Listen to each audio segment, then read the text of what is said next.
permission to yes, attack. Right, exactly. And it runs counter to their entire life history when they were strong and virile and did nothing. They didn't expend any energy. They were just immobile. They reflected the energy back onto the moose and wolf, and he vibrated and rattled apart, and he left because it didn't feel good to vibrate. So it doesn't feel good to vibrate. It only feels good to move energy. Now, this energy I'm talking about is emotion.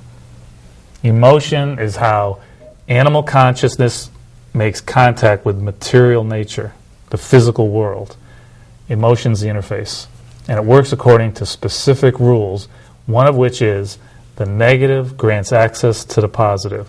For example, if you are driving on the road, you're always looking for the negative. You take all the positives for granted. You're going to get to your destination. This road gets somewheres towards your destination. There'll be gas stations, restrooms, there'll be food, lodging if you're going far. But it's the negative that organizes your perception. Where's the trooper? Right. Or where's the car going to come into my space? Right. So that keeps you vigilant for hour after hour after hour. And that's actually what we're seeing during that eye contact exercise. As we're seeing within seconds, the dog immediately is drawn to the negative as access to the positive. And this is in total defiance of all theories of learning. And it also means that there's an innate structure to the way energy moves in nature. Therefore, there is no such thing as a dominant hierarchy, because that should be an imposed from, it should be, again, would be a learning thing, a long-term learning thing, wouldn't be innate.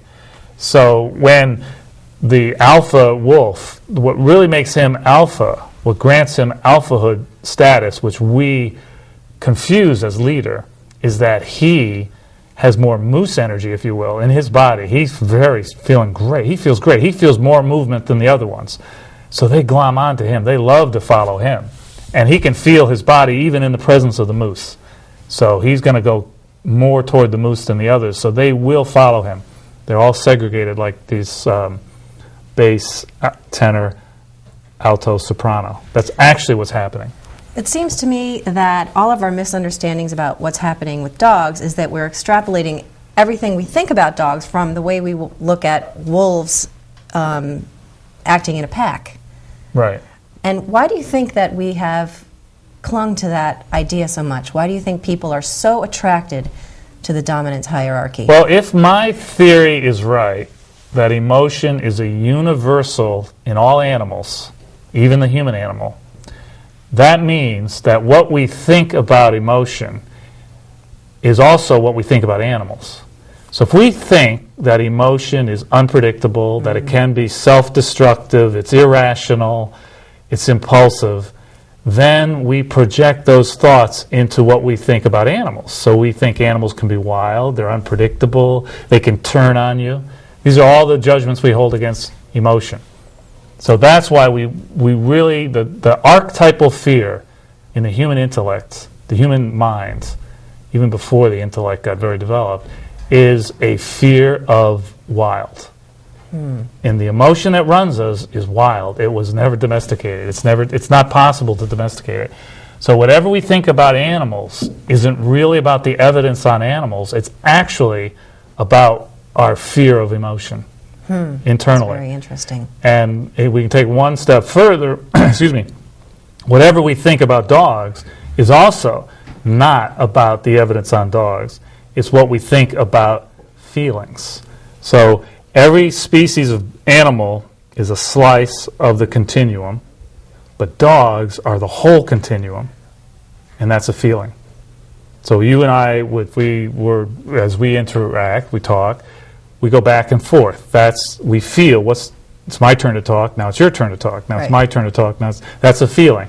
But it's the emotion that we tune into that lets us self-regulate. So we're the full spectrum, and the only reason the dog can live in our world is because he feels like we feel.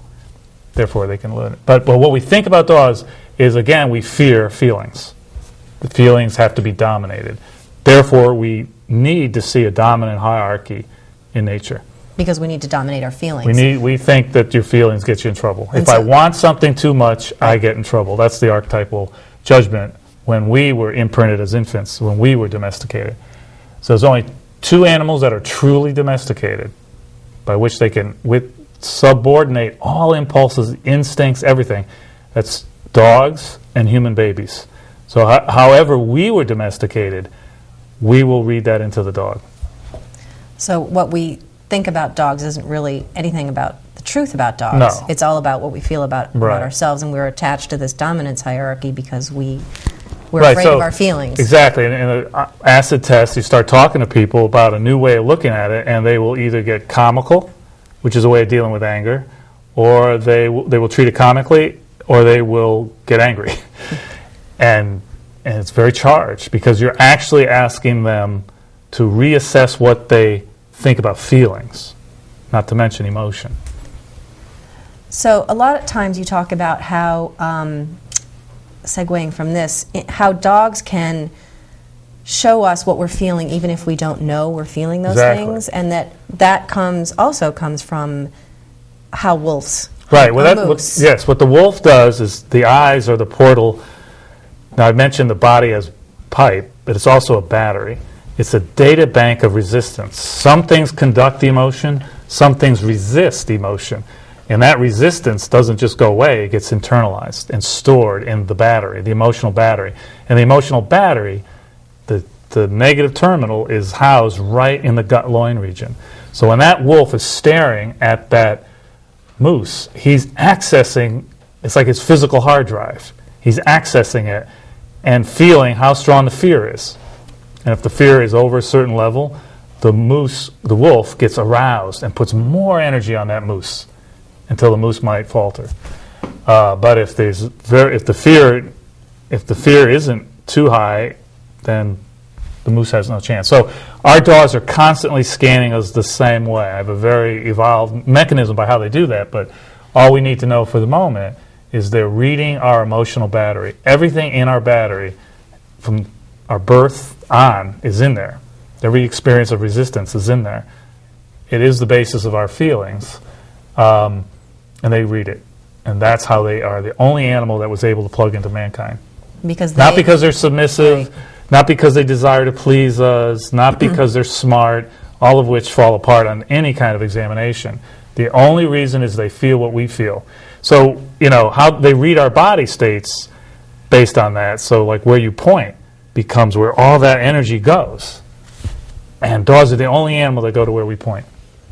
They're only animal. So some people ask me, well, what's the difference between a dog and a wolf? Because they're obviously not the same. And it's really revealing. The wolf's brain is 1/3 larger than the dog's brain. Anybody that knows wolves and knows dogs said, wow, wolves are really smart.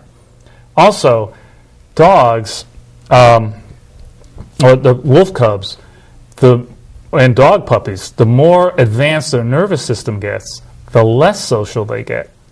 This is wolves. At wolves especially, because they are most of their brain is hardwired to instincts. So the dog is actually the heart of the wolf, if you will, without all the instincts. So I'm making a distinction between emotion and instinct, and between thoughts and a feeling. And seeing the dogs in the right energy theory, you can parse apart what those are. And other than that, there's no other way to make those distinctions. So when you say instinct, you say anything that looks like a pack behavior, submissiveness, Well, like dominance, friendliness. or Yeah. snarling, or friendliness even. Friendliness is an instinctual way to cope with resistance. And it's a wonderful adaptive mechanism, don't get me wrong.